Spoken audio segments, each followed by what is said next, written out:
बाल चरित। भगवान श्री राम भद्र जी एक ऐसे देवता हुए जो इस पृथ्वी पर आकर के पशु पक्षी जीव जंतु मनुष्य संत गृहस्थ एक धागों में पिरोते हुए और अपनी मर्यादा को सिखाते हुए मर्यादा पुरुषोत्तम भगवान श्री रामचंद्र जी कहलाए। उनकी बाल चरित्र की कथा सुन करके आज दिव्य नगर के राम पार्क में जो तिवारी जी के माध्यम से अध्यक्ष उपाध्यक्ष और हमारे श्री हॉस्पिटल के डॉक्टर साहब की उपलब्धि में जिस तरह से राजा दशरथ जी ने अन्न धन दान राम जन्मोत्सव में किया, श्री राम पार्क में दिव्य नगर निवासियों ने श्री हॉस्पिटल के माध्यम से आज रक्तदान करके त्रेता युग की याद दिलाई कि दान सबसे बड़ी महिमा कही जाती है। सनातन धर्म में ये कलयुग है, तो कलयुग में रक्तदान ही किया जा सकता है। सतयुग में जिस तरह से राजा दधीच ने अपनी हड्डी दान करके 3 धनुष का निर्माण कराया था, उसी तरह से आज रक्तदान करके दिव्य नगर वालों ने बता दिया कि अगर हम राम कथा सुनते हैं तो हम राम के वंशज हैं और हम राम की मर्यादाओं पर चलने वाले हैं। इसलिए दिव्य नगर वासियों को बहुत बहुत साधुवाद। में आए आधा एक इस नगर का नाम है दिव्य नगर और जहाँ भक्ति निवास करती है वहीं दिव्यता आती है।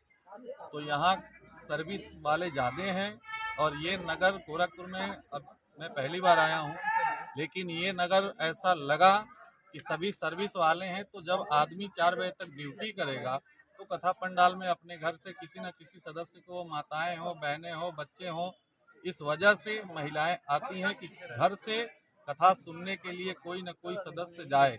इसमें पुरुष और महिलाओं से कोई मतलब नहीं है। ये 31 तारीख तक चलेगी और जब आप नए वर्ष में आएंगे तो आपको बढ़िया सुंदर से भंडारा खिलाया जाएगा।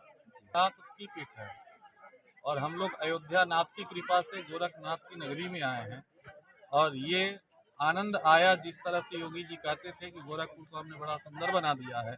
और इस समय वो माननीय मुख्यमंत्री, यशस्वी मुख्यमंत्री, भारतवर्ष में ऐसा मुख्यमंत्री है जो अपनी सनातनियों के झंडा को आगे करके चलते हैं और सनातन धर्म की ध्वजा को आगे बढ़ाते हुए हिंदू राष्ट्र बनाने की तैयारी में हम सभी, इसमें ना कोई ब्राह्मण है, ना क्षत्रिय है, ना कोई मुसलमान है, ना कोई सिख, न ईसाई।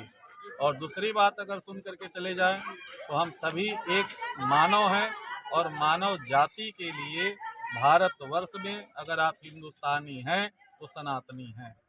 माध्यम से दिव्य नगर वासियों को हम यही संदेश देते हैं कि जिस तरह से राम जी ने मर्यादा निभाई, मर्यादा पुरुषोत्तम कहलाए, उसी तरह से दिव्य नगर वाले बिल्कुल मर्यादा में कथा सुन रहे हैं और ये मर्यादा इनकी हमेशा के लिए बनी रहे कि एक मिसाल गोरखपुर में कायम हो कि दिव्य नगर राम पार्क वास्तव में राम कथा होती है। जो आयोजन उनका नाम ही है ध्यान और भगवान श्री रामचंद्र जी ध्यान करते थे, तो इनका नाम है ध्यान प्रकाश तिवारी। तो ध्यान से अपना पूरा प्रकाश इस राम पार्क में फैलाए हुए हैं और जिस तरह से हमारे राम जी हीरा की तरह चमकते थे, उसी तरह से स्वयं हीरा लाल जी उपाध्यक्ष के रूप में हैं और भगवान श्री राम के संग में जी श्री जानकी जी रहती थी। श्री का मतलब होता है लक्ष्मी। उसी तरह से हमारे श्री हॉस्पिटल के डॉक्टर साहब भी इसमें साथ में लगे हुए हैं। कथा इस वर्ष 18वीं वर्ष हो रही है और लगातार चली आ रही है।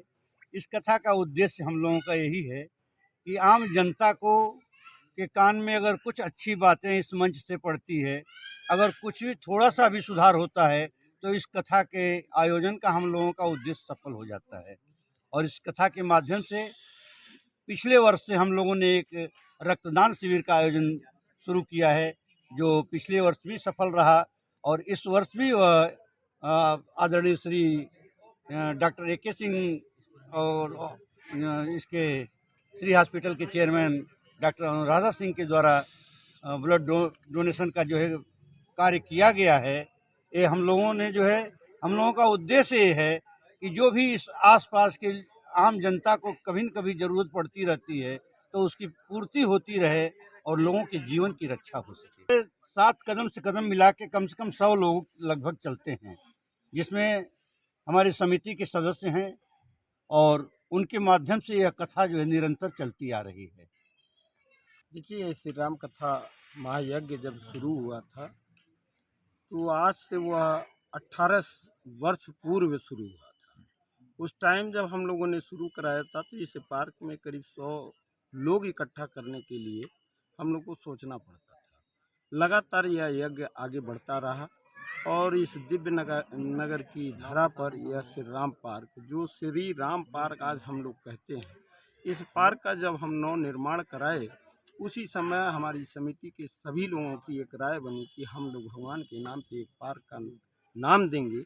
तो इस पार्क का नाम ही श्री राम पार्क रख दिया गया और यह तय कर लिया गया कि यह कमेटी ही नहीं, कमेटी के बाद आने वाली जनरेशन भी, हम अगर अपने को अशक्त महसूस करने लगेंगे तो आने वाली नई जनरेशन को अपना उत्तराधिकारी बना के इस श्री राम पार्क का देके जाएंगे, ताकि यह कथा अनवरत सदियों तक चलती रहे। और इससे इसका उद्देश्य मात्र इतना ही है कि श्री राम कथा में भगवान राम की मर्यादा वह मर्यादा है जिस प्रकार से सुप्रीम कोर्ट में बैठे हुए जज साहब हमारे संविधान को उठा के संविधान के तहत लोगों को सजा देने का और छोड़ने का काम करते हैं, ठीक उसी प्रकार यह रामचरितमानस है जिसमें हमें अपने जीवन को जीने के लिए तमाम हमारे तौर तरीके भगवान की मर्यादा के रूप में हमें मिले हैं। यदि हम उस मर्यादा रूपी कथा का अनुसरण, हमारे कथा से 5% लोग हर वर्ष ठीक होते होंगे तो 90% लोगों को हम लोगों ने इस लायक बनाया कि उस परिवार में सुख और शांति बने और बच्चा अपने शिक्षा को ग्रहण करके अपने बूढ़े माँ बाप के भरण पोषण की जिम्मेदारी बड़े सही तरीके से उठा सके। यही हमारा उद्देश्य है इस कथा का और इसी उद्देश्य को आगे लेके बढ़ते हुए यहाँ संस्कार संस्कृति का विकास हो, हमेशा यही प्रयास श्री राम कथा सेवा समिति का रहता है। मैं आपको एक चीज़ और बताना चाहता हूँ कि यह श्री राम कथा सेवा समिति ने एक बार यह तय किया कि इस क्षेत्र में जो भी निर्धन माता पिता हैं, जिन बहनों के पतियों का देहांत हो चुका है, वह विडो हैं और उनकी बच्चियां हैं, वह गरीब हैं, उनके पास शादी करने का पैसा नहीं था, ऐसी सूरत में श्री राम कथा सेवा समिति के अध्यक्ष हमारे आदरणीय ध्यान प्रकाश तिवारी जी और कोषाध्यक्ष इंदु शेखर पांडे जी, अनिल उपाध्याय जी, पंकज राय जी, राजेश जायसवाल जी और हमारे दयानंद जी, अजय मिश्रा जी, संतोष त्रिपाठी जी, मनु वर्मा जी, इस तरह से जितने भी हमारे सदस्य थे सबकी राय लेके यह सक्रिय सदस्यों की राय ली गई कि हम लोग उनकी कैसे मदद कर सकें। तो इस श्री राम कथा समिति के माध्यम से एक बार 5 कन्याओं की और एक बार 3 कन्याओं की बड़े धूमधाम से शादी किया गया और एक एक बिटिया को 30 साड़ी, 5 साड़ी एक बिटिया को, और इस तरह से पूरे 5 कन्याओं को 150 साड़ियाँ एक साथ दी गई थी। उसके बाद उन्हें जो शादी में बक्से इत्यादि दिए जाते हैं, जेवर दिए जाते हैं, 2 सोने के 3 चांदी के, यह मतलब अपनी बेटी की तरह उनको दिया गया और उनका बाकायदे बारात मंगाई गई इस पार्क में, उनका पाँव हम लोगों ने पूजा है। आज वह बिटिया बेटों की माँ बन चुकी हैं।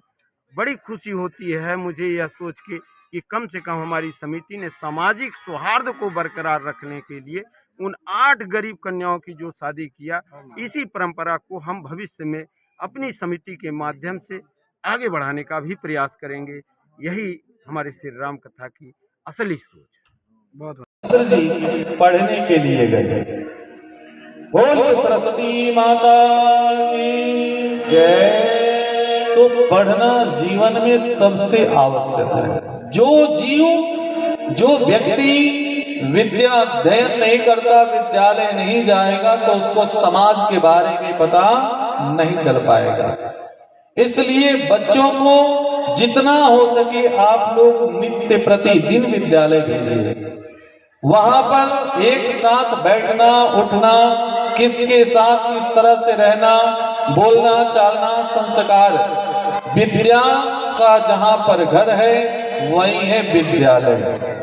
अपने घर में बच्चे को रखने से अच्छा है कि हम विद्यालय। यही फर्क है।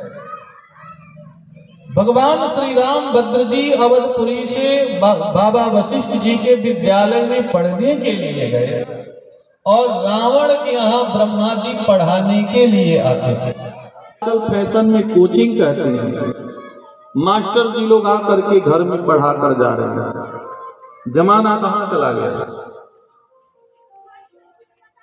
आप विद्यालय का फीस भी भरते हो, बच्चा पढ़ने भी जा रहा है, क्या विद्यालय में पढ़ाई नहीं हो रही? यह विद्यालय में टीचर